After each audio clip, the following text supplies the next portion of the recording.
नमस्ते दोस्तों। आप सभी का हमारे YouTube channel SSC coaching centre में स्वागत है। आज मैं आपके लिए अनुपात के सवाल कराऊंगा, तो इस वीडियो को आप पूरा देखिएगा। चलिए स्टार्ट करते हैं। पहला सवाल है, एक टोकरी में आम व केले का अनुपात 3:4 है। यदि टोकरी में फलों की संख्या 420 हो तो आम कितने होंगे।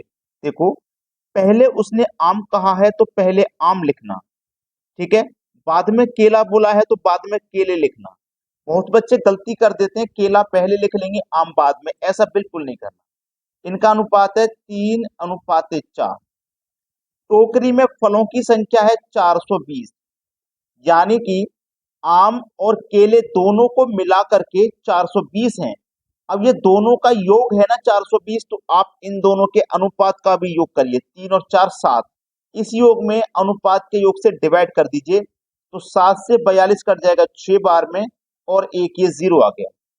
पूछा क्या है, आम कितने होंगे। आम का अनुपात कितना है 3, तो 60 का मल्टीप्लाई 3 से कर दो, 180 हो जाएगा।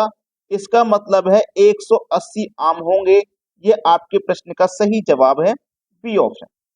ठीक है, सभी को समझ में आ गया। अब देखते हैं आगे।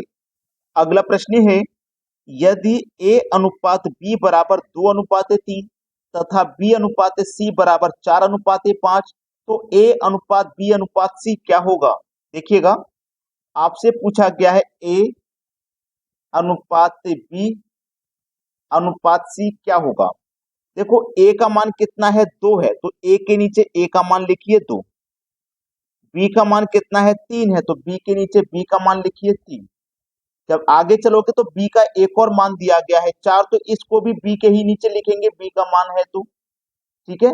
अब देखो, सी का मान है 5, तो सी के नीचे लिखेंगे, लेकिन सी के नीचे यहाँ पे नहीं लिखना, ये दूसरी लाइन चालू हो गई है तो यहाँ लिखना है। ठीक है। लिखने के बाद में देखो, ये खाली जगह बच गई और ये खाली जगह बच गई, तो इन खाली जगह पे लिखोगे इनके बराबर वाली संख्या 3। बहुत से बच्चे कमेंट करेंगे, सर बराबर में तो 5 भी है ना, तो आपने 3 ही क्यों लिखा। तो इसको मैं पहले ही क्लियर कर देता हूं कि हम जब बराबर वाली संख्या लेते हैं अनुपात में, इस तरीके से लेते हैं। क्षैतिज वाला तरीका बिल्कुल राइट है। अगर आप इस तरीके से लोगे लंबवत, तो ये गलत तरीका है। ठीक है ना। चलिए इस तरीके से लेते हैं, तो यहाँ पे संख्या लेनी तो इस तरीके से लूंगा, यहाँ 4 आ जाएगा। अब देखो, इनका गुना कर लीजिए। 4 दूने का 8, 4 तिया 12, 5 तिया 15। ठीक है। अब ये किसी से कटता है तो काट के छोटा कर लेंगे, अगर नहीं कटेगा तो यहीं पे रहने देंगे। देखो, 2 से नहीं कटेगा, 15 आ रहा है। 3 से नहीं कटेगा तो ये इसी को रहने देते हैं। 8 12 15, 8 12 15 पहला ऑप्शन हो जाएगा सवाल का सही जवाब। सभी को समझ में आ गया है ये सवाल। अब देखते हैं अगला प्रश्न। अगला प्रश्न है, यदि ए का 25% बराबर बी का 20% हो तो ए अनुपात बी क्या होगा। देखो, बोला गया है ए का, इस का मतलब आप जानते हैं मल्टीप्लाई होता है। कितना, 25%। इस परसेंट का मतलब आप जानते हैं बटे में 100 होता है। ठीक है, बराबर।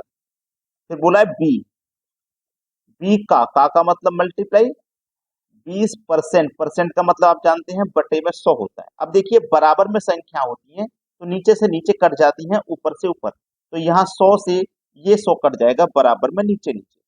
ठीक है ना, कट गया। अब देखो, आपके पास इधर ए है, मैं बी को इधर लेके आऊंगा ना, तो ए के बटे में हो जाएगा बी, बराबर। जब बी इधर आ चुका है तो इधर क्या बचा, 20 बचा।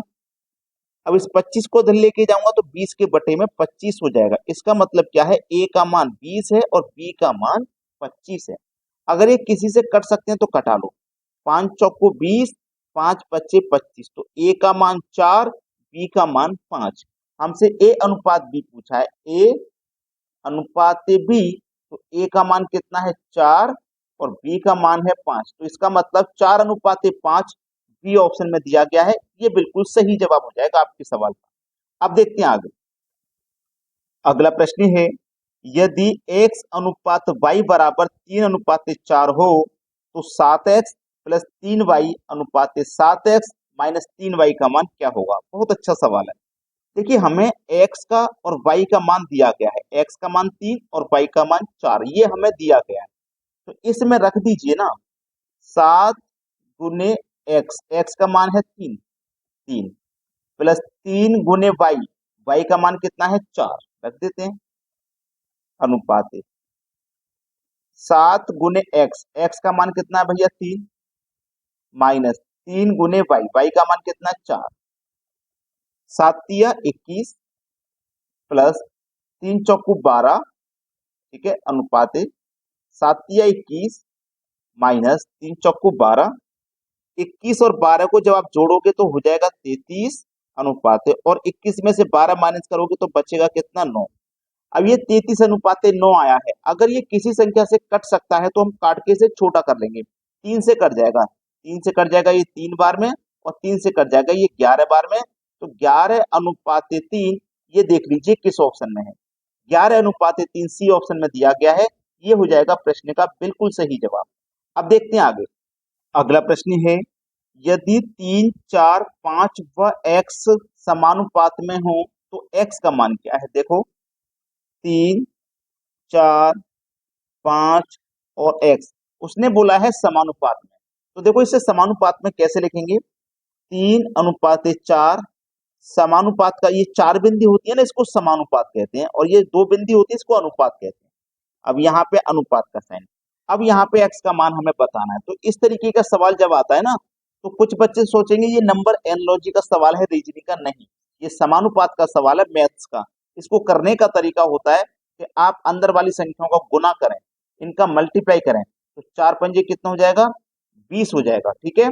अब करें बाहर वाली संख्याओं का गुना, बाहर वाली यानी कि कोने कोने वाली संख्याओं का गुना, तो 3 का गुना x से करो तो 3x हो जाएगा, बीच में लगेगा बराबर का साइन, इधर कितना है 20, ये 3 इधर आके 20 के बटे में हो जाएगा, और क्या हो जाएगा इधर x, तो 20 के बटे में 3 देख लीजिए किस ऑप्शन में है, आप बोल दोगे सर डी ऑप्शन में है, यही सही जवाब है इस सवाल का।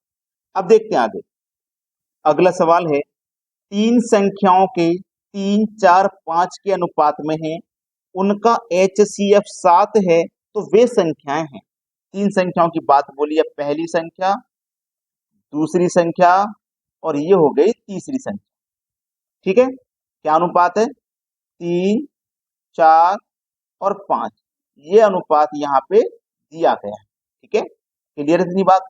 अब हमको HCF भी दिया गया है 7, HCF है 7, तो हम अनुपात का भी HCF लेंगे, तो अनुपात का HCF कितना आ जाएगा 1 आ जाएगा, तो इस HCF से अनुपात के HCF डिवाइड करोगे तो कितना आ जाएगा 7 ही आ जाएगा।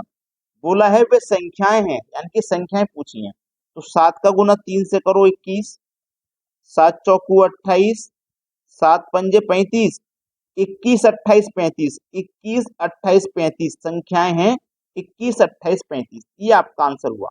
चलिए अब देखते हैं आगे, अगला प्रश्न है, यदि किन्हीं दो प्राकृत संख्याओं का योग 48 हो तो उक्त संख्याओं का अनुपात कदापि नहीं होगा, कदापि यानी कि मतलब कभी भी अनुपात नहीं हो सकता है, ये कहा गया है।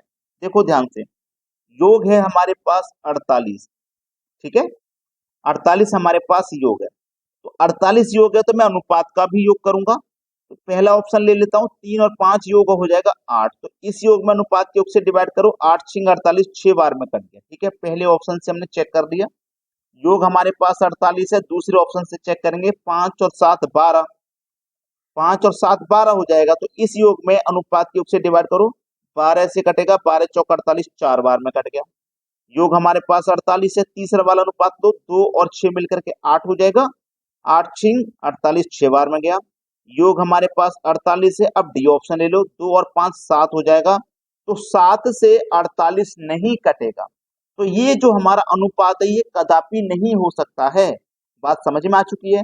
अब देखते हैं आगे, अगला प्रश्न है, यदि तीन संख्या 1, 2, 3 के अनुपात में है तथा उनका HCF 12 है तो वह संख्याएं हैं, देखो पहली संख्या, दूसरी संख्या और ये तीसरी संख्या, इनका अनुपात है 1, 2 और 3, ठीक है, ये इनका अनुपात दिया गया। अच्छा, इनका HCF दिया गया 12, जब HCF 12 है तो अनुपात का HCF करोगे तो अनुपात का HCF 1 आ जाएगा, जब लगातार संख्याएं होती हैं तो HCF 1 आता है, 1 से 12 में कटाओगे तो 12 ही आंसर आएगा, तो 12 का गुना 1 में करो 12, 2 में करो 24 और 3 में करो तो 36, 12, 24, 36 किस ऑप्शन में है, सी ऑप्शन में दिया गया है। अभी भी बहुत सारे बच्चे हो सकते हैं जिन्होंने वीडियो को लाइक नहीं किया होगा, तो लाइक कर दीजिए और शेयर भी कर दीजिए। ठीक है दोस्तों, धन्यवाद।